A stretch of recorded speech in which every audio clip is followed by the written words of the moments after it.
이번 주일과 다음 주일 두 번에 걸쳐서 성경적인 부부상이라는 제목으로 함께 말씀을 나누려고 합니다. 근데 이 성경적인 부부라는 게 저에게는 사실은 좀 부담이 되는 설교 제목입니다. 왜냐하면 솔직히 고백 여러분 앞에 하자면 제가 그렇게 성경적인 남편이 되지를 못하기 때문입니다.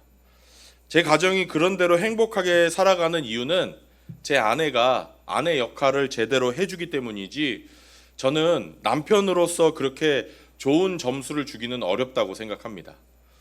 그렇지만 오늘 말씀을 통해서 제가 이상적인 남편은 아니더라도 지금보다 조금 더 나은 남편이 돼야 되겠다라는 결심으로 준비를 했습니다. 오늘 제목을 성경적인 부부상 이렇게 정했는데, 사실 우리가 결혼할 때는 성경적이고 비성경적이고 간에 아예 부부 사이라는 걸 생각하지 않고 결혼합니다. 좋아하는 사람이 생겼다든지 아니면 결혼할 나이가 됐다든지, 또 어떤 분들은 주위에서 야 너 언제 시집가냐, 언제 장가가냐 이 소리 듣기 싫어서 어찌어찌 하다 보니까 결혼하게 되는 게 대부분입니다.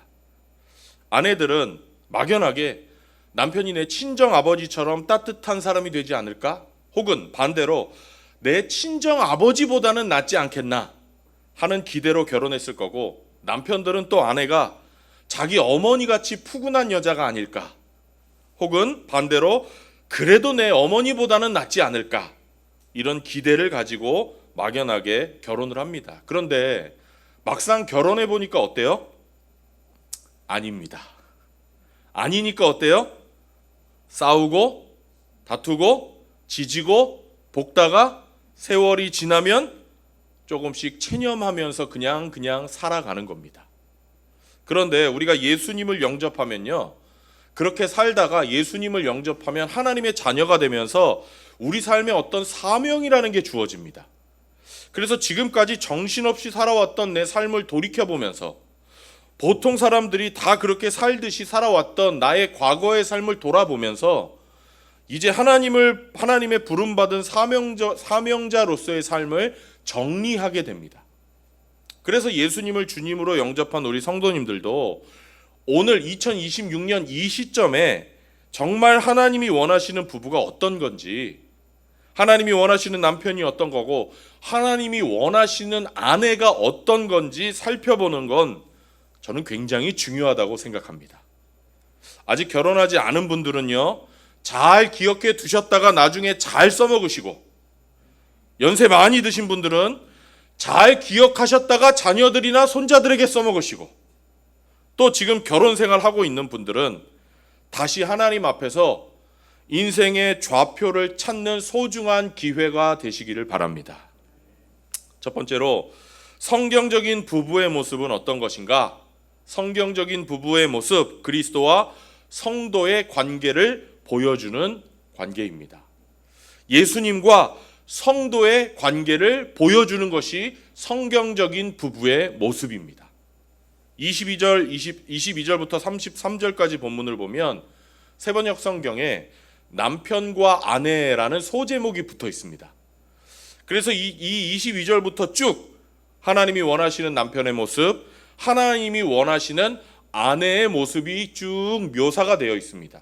근데 좀 이상한 게요, 남편과 아내에 대한 말씀인데 남편, 아내라는 단어보다 더 많이 등장하는 단어가 있습니다. 그게 뭐냐면 바로 그리스도라는 단어와 교회라는 단어입니다.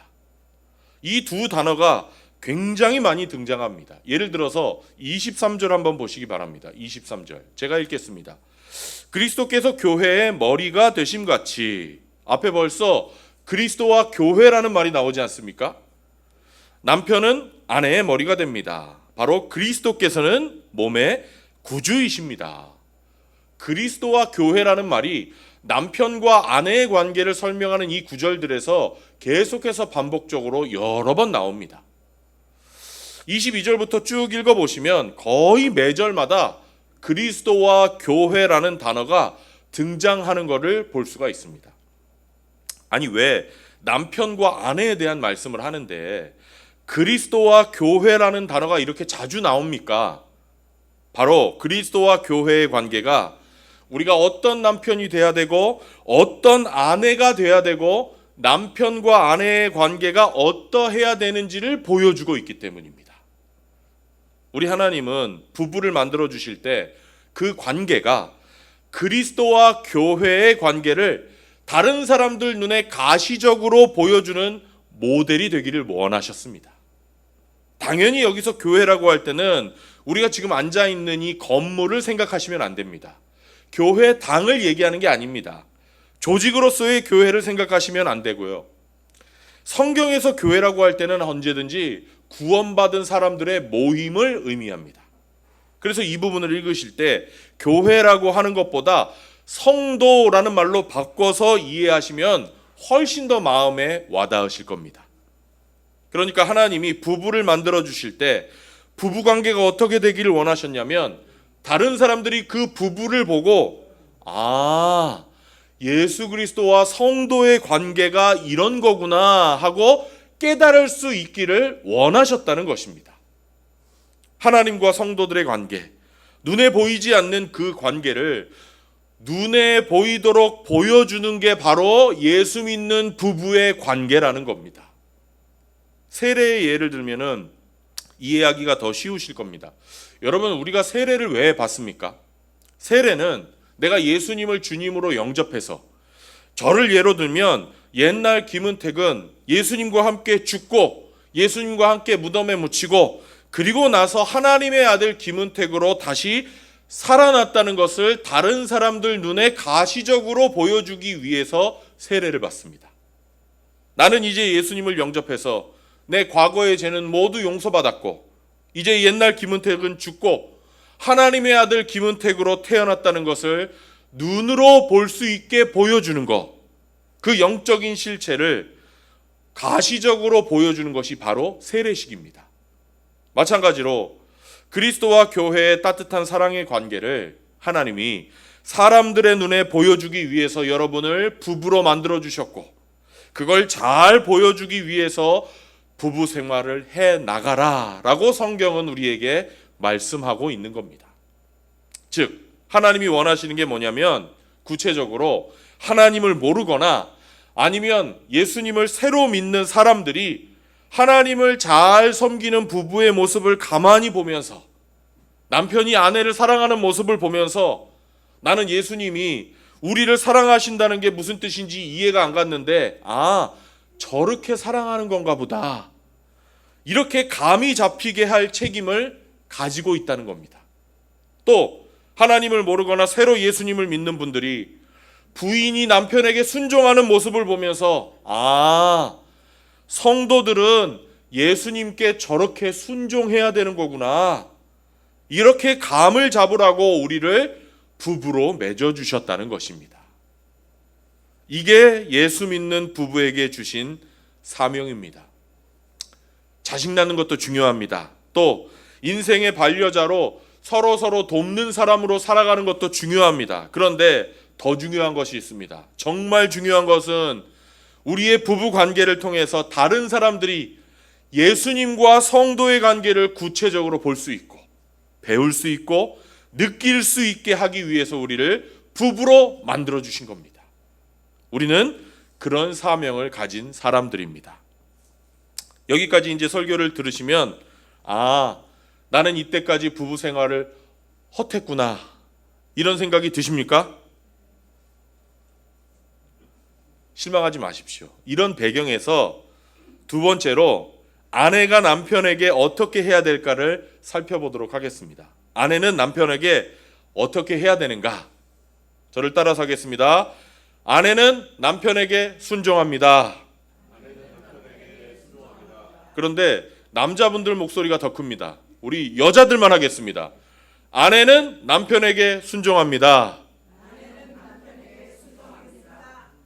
부부관계가 예수님과 성도의 관계를 눈에 볼 수 있게 보여주는 모형이라면 남편을 대하는 아내의 태도는 그리스도를 대하는 성도의 태도가 돼야 됩니다. 그리스도를 향한 성도의 기본적인 태도는 무엇입니까? 순종입니다. 왜? 성도인 나는 예수님을 나의 주님으로 모셨기 때문입니다. 이제 그분이 내 인생의 주인이시기 때문에 그분은 나를 돌보시고 나를 보호해 주시고 나를 인도해 주시고 나는 그분에게 의지하고 순종하면서 사는 것이 그리스도와 성도의 관계이기 때문입니다. 아내는 이 관계를 보여줄 책임이 있습니다. 그래서 22절에서 이렇게 말씀합니다. 22절 읽겠습니다. 시작. 아내되니 여러분 남편에게 하기를 주님께 하듯 하십시오. 24절도 똑같은 말씀을 합니다. 24절 우리 여자분들만 큰 소리로 읽어보겠습니다. 시작.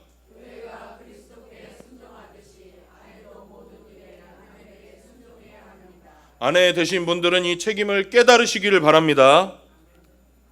깨달으시기를 바랍니다. 여러분이 남편에게 어떻게 하는지를 통해서 여러분의 자녀가 예수님께 어떻게 하는지가 결정됩니다. 여러분이 남편을 어떻게 대하는지에 따라서 여러분의 자녀의 신앙이 결정되는 겁니다.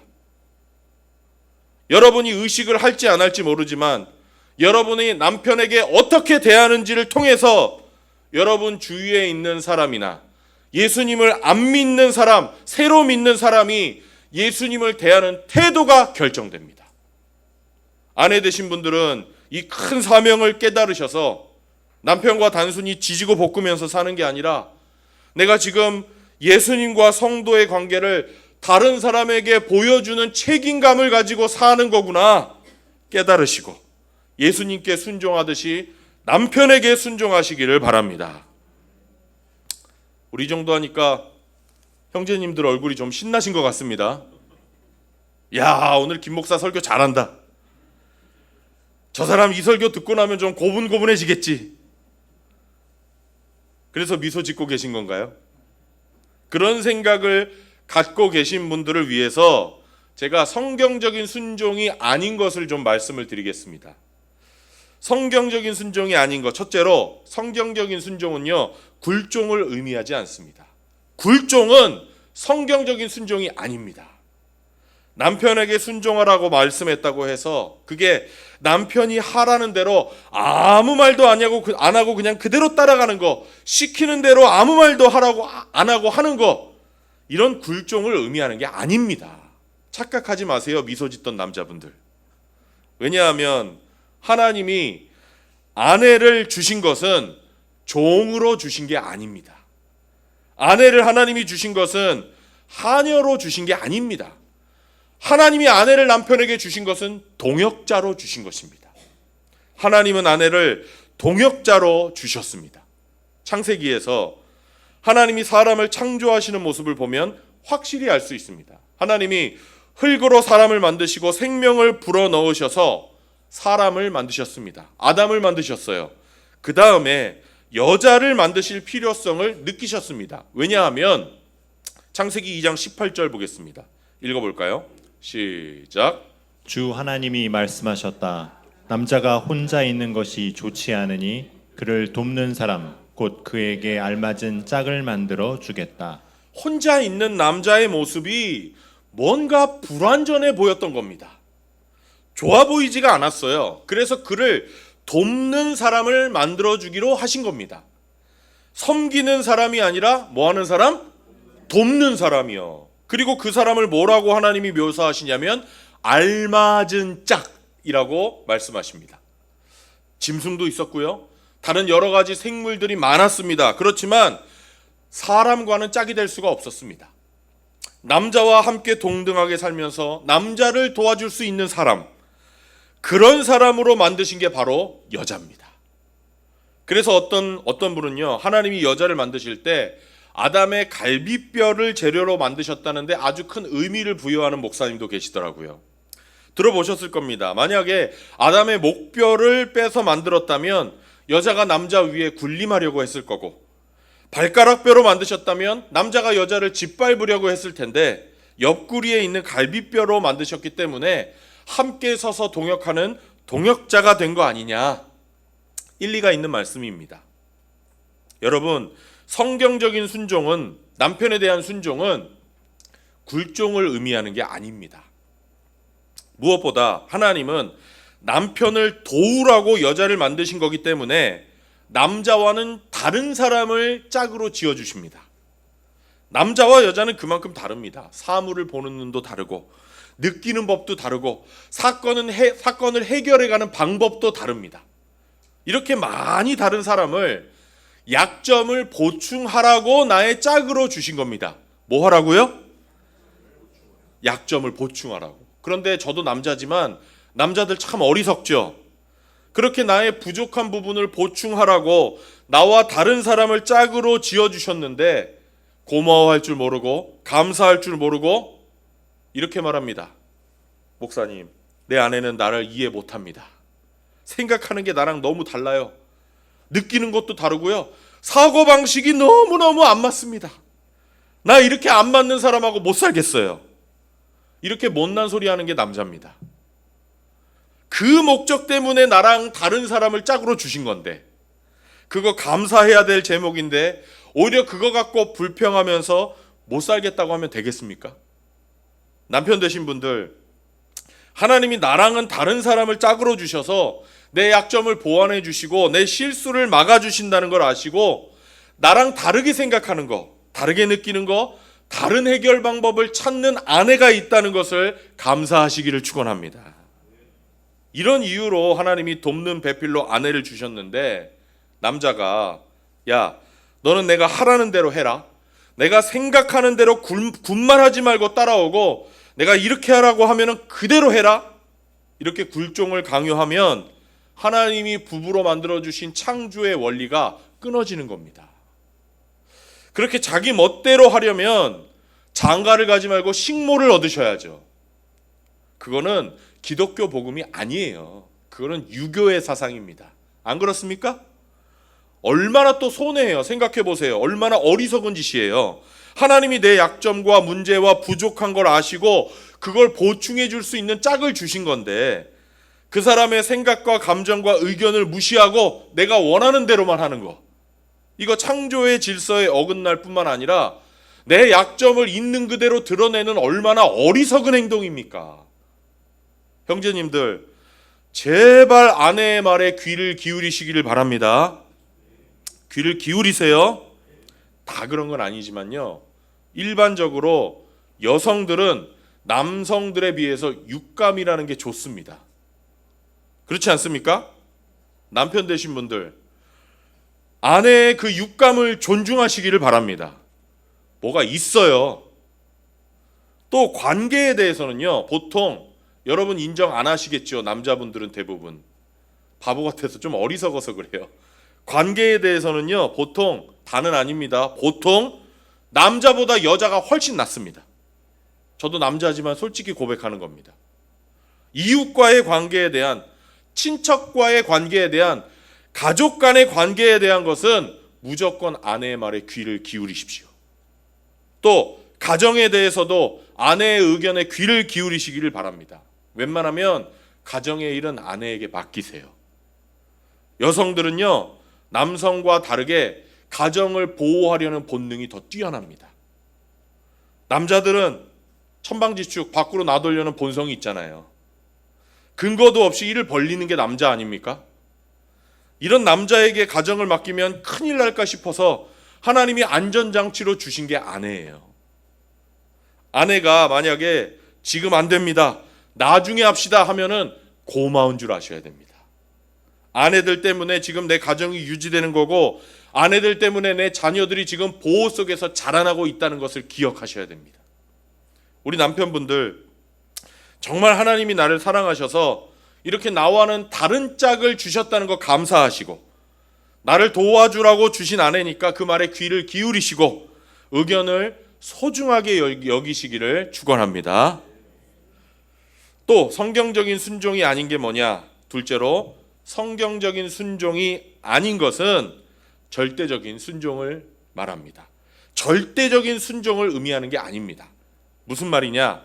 남편이 하라는 대로 다 따라가는 게 순종은 아니라는 겁니다. 아내로서 남편에게 순종해야 되지만 그러나 만약에 하나님의 뜻에 어긋나는 것을 하자고 하면은 아내는 그걸 거부해야 됩니다. 왜냐하면 하나님에 대한 순종이 남편에 대한 순종보다 우선이기 때문입니다. 분명히 성경에 어긋나는 일인데 남편이 하자고 한다? 아내는 따라가서는 안 됩니다. 그거는 성경적인 순종도 아니고요, 사랑도 아닙니다.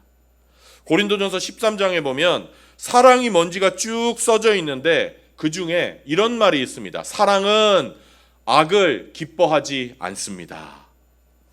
남편이 분명히 잘못된 걸 아는데 순종해야 된다는 억지 논리를 끌어다가 순종한다고 따라간다? 그렇게 하면 어떻게 됩니까? 그 죄와 악은 분명히 내가 사랑하는 남편을 다치게 합니다. 그리고 우리 가정을 다치게 할 것이고 우리 주위에 있는 사람들도 다치게 합니다. 그래서 남편이 주님 뜻에 어긋나는 걸 하자고 할 때는 거부하는 겁니다. 그게 바로 아내의 책임이고 그게 바로 아내가 남편을 사랑하는 방법입니다.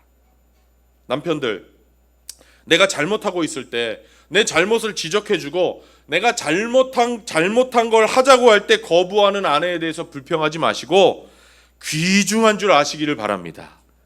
만약에 내가 뭘 하자고 할 때 거부하잖아요. 남자들은 대부분 자존심 상해합니다. 그렇죠? 자기가 옳지 않은 거를 한다는 걸 알면서도 거절당하면 자존심 상해하는 게 남자예요. 조금 자존심 상할 수 있습니다. 그렇지만 지금 하나님이 이 아내를 통해서 내 신세 망치는 걸 보호해주고 있다는 걸 깨달으셔야 됩니다. 성경적인 순종은 굴종을 의미하지도 않고 절대적인 순종을 의미하지도 않습니다.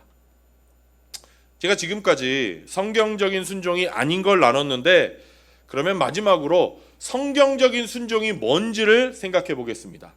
세 번째로 성경적인 순종은 한마디로 남편의 최종 결정권을 존중해 주는 것입니다. 남편의 최종적인 결정권을 존중해 주는 것이 바로 성경적인 순종입니다. 어떤 단체든지 최종적으로 책임질 사람이 있습니다. 어떤 위원회가 있으면 위원장이 최종 책임을 질 사람이고 목장에서는 목자님이 최종적으로 책임을 질 사람이고 교회에는 담임 목사가 최종적으로 책임을 질 사람이고 어떤 공동체든지 최종적으로 책임을 져야 될 사람이 있습니다. 가정이라는 공동체에서 최종 책임을 질 사람으로 하나님이 누구를 정하셨냐? 바로 남편입니다. 가정이 어떻게 되든지 그 궁극적인 책임을 누가 지냐면 아내가 지는 게 아니라 자녀가 지는 게 아니라 누가요? 남편이 지는 겁니다. 누가 진다고요? 남편이 집니다. 그래서 순종하는 겁니다. 하나님이 남편에게 최종 책임을 물으신다는 걸 어떻게 알 수 있습니까? 이것도 창세기 사건을 통해서 알 수가 있습니다. 찾지는 않겠지만 여러분, 아담과 하와가 창조된 다음에 무슨 일이 있었는지 아마 다 알고 계실 겁니다. 들어보셨을 거예요. 하나님이 아담과 하와를 에덴 동산이라는 곳에 살게 하시고 수많은 나무를 주시고 과실들을 따먹게 하셨습니다. 그리고 동산 중앙에 선과 악을 알게 하는 나무를 딱 하나 두시고 이거는 손대지 말라고 명령하셨습니다. 이걸 손대면 죽는다 경고하셨어요. 그런데 뱀이 하와를 꼬셨고 하와가 그 꼬임에 넘어가서 선악과를 따먹었습니다. 자기가 따먹고 난 다음에 남편에게 줘서 아담도 먹었습니다. 그래서 인류에게 죽음이 찾아왔습니다. 자, 질문을 드리겠습니다. 인류에게 죽음을 가지고 들어온 장본인이 누굽니까? 인류에게 죽음을 끌고 들어온 장본인이 누구예요? 누굽니까? 안 들으셨습니까? 누굽니까? 하와입니다. 맞습니까? 그런데 성경에 보면 이렇게 되어 있습니다. 로마서 5장 17절. 빨간색만 읽어보겠습니다. 시작. 아담 한 사람의 범죄 때문에 그 한 사람으로 말미암아 죽음이 왕노릇하게 되었다. 분명히 창세기를 보면 하와 때문에, 하와의 죄 때문에 죽음이 찾아왔습니다. 그런데 로마서 5장 17절에 보면 아담 한 사람의 범죄 때문에 그 한 사람으로 말미암아 죽음이 인류에게 찾아왔다. 왜 그렇습니까? 가정의 궁극적인 책임은 남편 아담이 져야 되기 때문입니다. 가정이 행복해도 혹은 불행해도 최종적인 책임은 하나님이 누구에게 물으시냐? 남편에게 묻습니다. 저 여자가 잘못한 건데요. 통합니까? 안 통합니까? 절대 안 통합니다. 남편에게 묻습니다. 그러기 때문에 아내는 남편에게 순종하는 겁니다. 그래서 최종 결정권을 존중해 주는 것입니다. 여러분이 어떤 회사에서 숙련된 기술자로 일하고 있습니다. 20년이 넘게 일했어요. 그 일에 대해서는 아주 전문가입니다. 그런데 대학원을 갓 졸업한 어떤 공학자가 30살도 안 됐는데 팀장으로 부임을 했다고 한번 생각해 보세요. 이론은 너무나 빠삭하게 잘 알고 있는데 이 사람이 대학원 졸업하고 바로 왔기 때문에 실전은 잘 몰라요. 그런 경우 있지 않습니까? 그런데 어느 날 제품을 하나 만드는데 이 팀장이 A라는 방법으로 만들자 이렇게 말합니다. 그런데 나는 이 현장에서 20년이 넘는 세월 동안 일했기 때문에 그렇게 하면 안 된다는 걸 잘 알고 있습니다. 반드시 B라는 방법으로 해야 돼요. 그래서 팀장에게 설명을 합니다. 우리 옛날에 그렇게 했는데 잘 안 됐다. 다 해봤다. 이렇게 해야 된다. 그런데 새로 온 팀장이 자꾸 고집을 부립니다. A라는 방법으로 합시다. 그렇게 하면 안 됩니다. 계속 설명합니다. 그런데 이 팀장이 고집을 꺾지 않고 계속해서 A로 합시다. A로 합시다. 그러면 여러분 어떻게 해야 됩니까? 네, 맞습니다. 역시 지혜로우십니다. 어떤 분 지금 때려친다고 하시는 분이 계셨던 것 같은데. 아닙니다. 따라가야 됩니다. 왜요? 그 사람이 팀장이니까요. 일이 되든 안 되든 누가 책임집니까? 결국은 팀장이 책임지는 겁니다. 그 사람이 하자는 대로 따라가 줘야 됩니다. 하나님이 가정의 책임을 누구에게? 남편에게 주셨기 때문에 결국 하나님 앞에 가서 우리 가정에 대해서 대표로 대답해야 될 사람은 누구? 남편이기 때문입니다. 물론 아내 된 사람은 남편에게 권면도 하고 권유도 하고 설득도 하고 조언도 합니다. 하지만 그래도 의견이 맞춰지지 않으면 결국에는 남편을 따라가는 수밖에는 없습니다. 이게 성경적인 순종입니다. 그 사람이 잘나서가 아니라 하나님 앞에 가면 결국에는 하나님이 남편에게 궁극적으로 책임을 물으시기 때문에 그런 면에서 우리 자매님들 참 좋습니다. 그죠? 우리 자매님들은 좋지 않습니까? 좀 편하잖아요. 남자들에 비해서. 하나님 앞에 가서 섰을 때 하나님이 자매님들에게는 이렇게 물으실 거예요. 예, 너 네 믿음 잘 지켰니? 그거 하나입니다. 그거 하나 물으실 거예요. 제가 성경적으로 얘기하는 겁니다. 농담이 아닙니다. 근데 남자들에게는 3가지를 물으실 겁니다. 야, 너는 네 믿음 어떻게 지켰냐? 야, 2번째로, 야, 너는 너의 자녀들 어떻게 책임졌냐? 자녀의 신앙을 어떻게 돌봤냐? 3번째, 너는 너의 아내의 믿음을 어떻게 키워줬냐? 이거 3가지 하나님이 남자들에게 물으십니다. 그렇다면 우리 아내분들 남편 얼굴을 좀 이 자리에 계시다면 좀 보시겠어요? 좀 불쌍하지 않으세요? 집안에 생긴 문제를 누가 다 하나님 앞에 가서 책임져야 되냐면 여러분의 남편이에요. 그래서 순종해야 되는 거예요. 가정에 대한 어떤 의견이 나오면 아내 된 분들은 하나님이 나를 돕는 배필로 부르셨으니까 여러분의 관점, 여러분이 가지고 계신 생각, 의견을 자유롭게 얘기하십시오. 그게 성경적입니다. 또 남편이 좀 잘못된 길로 가는 것 같으면 확실하게 설득하십시오. 그런데 모든 의견을 교환한 뒤에도 남편이 끝까지 고집을 부린다? 성경에 어긋나는 게 아니면 순종하셔야 됩니다. 물론 성경에 어긋난다 그러면 그건 전혀 다른 얘기입니다. 이미 말씀드렸다시피 모든 믿는 사람은 하나님에 대한 순종이 우선이기 때문입니다. 우리 자매님들 남편의 최종적인 결정권을 존중해 주시는 성경적인 순종을 하시기를 바랍니다. 그리고 우리 남편분들 잘 들으십시오. 하나님이 최종적인 책임을 남편에게 주셨기 때문에 가정이 불행해지고 가정이 깨지고 가정에 문제가 있고 이게 다 누구 책임입니까? 왜 아내분들이 대답하십니까? 이게 다 누구 책임입니까? 남편 책임입니다. 하나님 앞에 가서 하나님이 저런 마누라를 주셔가지고 하나님 저 고생만 하다 왔습니다. 통합니까? 안 통합니까? 웃지 마십시오. 절대 안 통합니다. 남자분들 이거 절대 안 통합니다. 절대 안 통해요. 다 남편 책임입니다. 그래서 가정에 아무리 심각한 문제가 있다고 해도요, 다른 사람이 아니라, 가족들 중에 다른 사람이 아니라 남편 한 사람만 하나님 우리 가정이 이렇게 된 게 내 책임입니다 인정하고 하나님 앞에서 하나님 내가 남편 역할을 잘못해서 이렇게 되었습니까? 회개하고 하나님 그렇지만 저는 좋은 남편 역할을 할 능력이 없습니다. 무능함을 고백하고 저를 도와주십시오. 간절히 구하면 순식간에 변화가 나타나는 경우가 많이 있습니다. 왜냐하면 가정의 궁극적인 책임을 하나님이 남편에게 주셨기 때문입니다. 자녀도 마찬가지예요.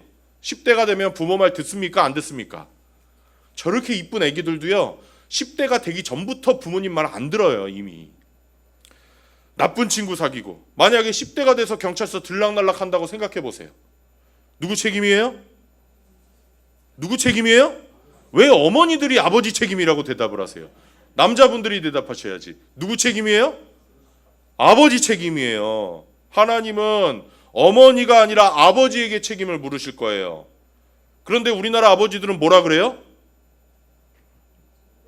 엄마에게 애들 관리를 어떻게 해서, 그게 성경적이라고 착각을 하는 겁니다. 아무리 어머니가 발을 동동 굴러도 해결이 안 되는 일들이 많아요. 그런데 아버지가 자녀들에게 문제가 있을 때 내가 하나님을 모르고 내 마음대로 살았기 때문에 우리 자녀가 혹시 이렇게 된 겁니까? 하나님 회개하고, 하나님 그런 게 있다면 용서해 주십시오. 제가 아버지 역할을 잘 못했습니다. 주님 뜻대로 살겠습니다. 도와주십시오. 기도하고 자녀에게 내 잘못이다, 내 책임이다 사과하고, 이런 과정을 거치면 놀라운 변화가 일어날 줄로 믿습니다.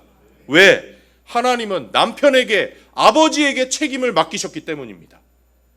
그래서 정말 안타까운 게 부인만 믿고 남편이 안 믿는 경우죠. 이런 면에서 그 자녀들 보면 어머니가 아무리 믿음이 좋아도 자녀들에게 신앙생활에 어떤 스트러글이 항상 있는 것을 보게 됩니다. 왜냐하면 영적인 지도자인 아버지가 자녀들을 위해서 기도해주고 영적인 공격에서 방패막이 역할을 해줘야 되는데, 그게 없으면 어떤 공격에 시달릴 때가 있기 때문입니다. 우리 형제님들, 하나님께서 나에게 맡겨주신 책임이 얼마나 막중한 것인지 깨달으셔야 됩니다. 아내에게 잠시 위임할 수 있어요. 가정일을 잠시 위임할 수는 있습니다. 그렇지만 위임한다고 해도 이 다음에 하나님 앞에 설 때는 근본적인 책임은 모두 나에게 물으신다는 것을 꼭 깨달으셔서 책임지는 남편, 책임지는 아버지가 되시기를 축원합니다. 말씀을 마치겠습니다. 아내분들, 남편이 이렇게 할 사람이기 때문에 남편에게 순종하는 겁니다. 남자들 좀 불쌍하지 않으세요? 아내들 보시기에 남자들이 좀 불쌍하지 않으십니까? 우리 아내분들, 남편을 순종하고 책임질 수 있는 사람으로 좀 만드시기를 바랍니다. 많은 남편이 왜 그렇게 책임감 없는 남편이 되냐면, 제가 보면 많은 경우에 부인이 그런 사람으로 만들고 있습니다. 뭘 하든지 안 된다, 그런 얘기만 하고 맨날 다른 남편하고 비교하면서 그 집 남편은 이런데 너는 왜 맨날 그러냐, 바가지 긁고 말이죠. 남자들에게는요, 성취욕이 있어서 뭔가 좀 해야 되는데 다 못하게 하고, 집에 와서 자기하고 또 애들하고만 시간 보내달라고 하고, 계속 이렇게만 하면 남자가 어떻게 책임감 있는 남자가 되겠습니까? 자기가 남자를 그렇게 만들어 놓고 책임감 없는 남자다, 남편 역할 못한다, 아버지 역할 못한다, 이래서야 되겠습니까? 우리 장대교회 아내분들은 남편을 책임 있는 남자로 만드시기를 바랍니다. 책임 있는 남자로 키우세요. 중요한 결정이 있을 때는 같이 의논하지만 최종적인 결정은 남편에게 맡기십시오. 그리고 뭔가 진취적인 어떤 계획을 세울 때는 가능하면 밀어주십시오. 그리고 작은 성공이라도 남편이 거둔다면, 이전에 하지 않던 어떤 작은 일을 한다면 항상 칭찬해 주십시오. 남자는 어린애 같아서 다루기가 쉽습니다. 맞습니까? 조금만 칭찬해주면 좋아서 더하게 돼 있는 게 남자입니다. 아내 되신 분들, 남편이 책임 있는 남자가 되느냐 안 되느냐, 존경받을 만한 사람이 되느냐 안 되느냐, 리더십 있는 남자가 되느냐 아니냐는 여러분에게 달려 있다는 것을 기억하십시오. 여자분들에게는 그럴 만한 힘이 있습니다. 여러분이 남편을 남편으로 대해주지 않고, 격려해주지 않고, 도와주지 않고, 순종하지 않고, 리더십을 키워주지 않고 자존심을 꺾어버리면 가정이 엉망이 되고 여러 가지가 엉망이 돼서 나중에 하나님 앞에 설 때 여러분이 사랑했던 남편이 하나님 앞에서 주눅이 들어서 하나님, 그거는 저 사람 때문입니다, 이렇게 말도 안 되는 변명을 하고 있는 장면을 상상해 보세요. 여러분이 남편을 잘 서포트해서 순종하고 예수님을 섬기듯이 잘 섬기고 자신감을 키워주고 리더십을 가진 사람으로 만들어줘서 이 다음에 하나님 앞에 설 때 너 참 잘 살았다, 정말 충성했다는 칭찬 듣고, 그때 칭찬 들은 남편이 나를 싹 돌아보면서 여보, 당신 덕분이야, 당신 덕분에 내가 지금 이런 칭찬 들었어, 이런 소리 들을 때 얼마나 축복이 되고 행복하겠습니까? 우리 창대교회 모든 아내분들, 남편에게 순종하시기를 바랍니다. 교회가 그리스도에게 순종하듯이 남편에게 순종하는 아내가 되시기를 바랍니다. 내가 남편에게 어떻게 순종하는지를 보고 내 자녀들이 예수님께 순종하는 방법을 배울 것입니다. 내가 남편에게 어떻게 순종하는지를 보고 내 주변에 있는 사람들이 성도가 예수님께 어떻게 순종해야 되는지를 배울 것입니다.